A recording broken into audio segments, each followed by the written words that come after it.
À l'hôpital Nord, un nouveau traitement endoscopique permet de soigner efficacement les patients atteints d'achalasie. Alors l'achalasie, c'est une maladie des contractions de l'œsophage qui entraîne la disparition complète des contractions de l'œsophage et également une abolition du relâchement du muscle qui sépare l'œsophage de l'estomac.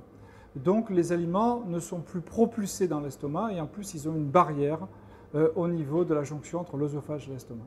Le patient ne peut plus avaler les aliments, il maigrit et il régurgite ces aliments qui ne peuvent pas passer dans l'estomac avec des risques d'inhalation, c'est-à-dire de passage des aliments dans les bronches.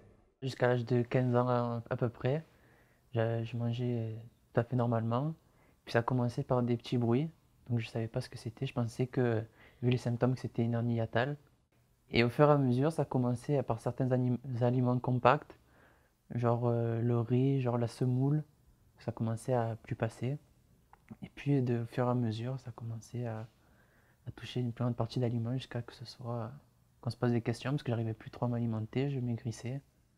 Cette pathologie ne bénéficie pas de traitement médicamenteux efficace et jusqu'à présent, seul un traitement endoscopique par dilatation ou une intervention chirurgicale lourde était possible. Le traitement endoscopique de référence, c'est une dilatation avec un ballon qui fait entre 3 et 4 cm que l'on place dans la porte qui sépare l'œsophage de l'estomac qu'on appelle le cardia. Les résultats sont entre 60 et 80% d'efficacité.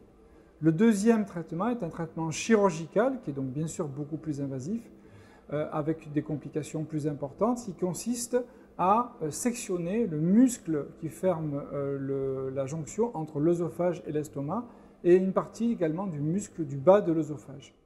Une nouvelle technique, intitulée POEM, pour per-oral endoscopique myotomie, combine les avantages de l'endoscopie et de la chirurgie.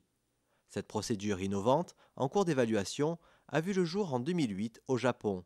Elle se fait par voie naturelle et permet de sectionner les fibres de la paroi musculeuse. Le principe consiste à faire un tunnel dans une paroi qui mesure 3 mm, donc d'ouvrir un espace qui était virtuel entre la partie superficielle de l'œsophage qu'on appelle la muqueuse et la partie profonde qu'on appelle la musculeuse. Donc on passe entre ces deux couches, on crée un nouvel espace, l'endoscope passe dans cette paroi et ensuite on expose bien la couche musculaire externe et on vient la sectionner avec un couteau spécial qu'on appelle un crochet. Cette technique est potentiellement plus efficace que la dilatation par ballon et donne moins de complications que l'intervention chirurgicale. L'hospitalisation dure environ 48 heures et les patients peuvent rapidement s'alimenter normalement. J'ai déjà pu boire et ça passe normalement. Pas de soucis. Donc demain, première bouillie, c'est ça? Ouais. Première nourriture, oui. J'ai hâte pour voir la différence. Seuls 2 centres en France sont particulièrement expérimentés dans la mise en œuvre de cette méthode, dont le centre d'endoscopie digestive de l'hôpital Nord.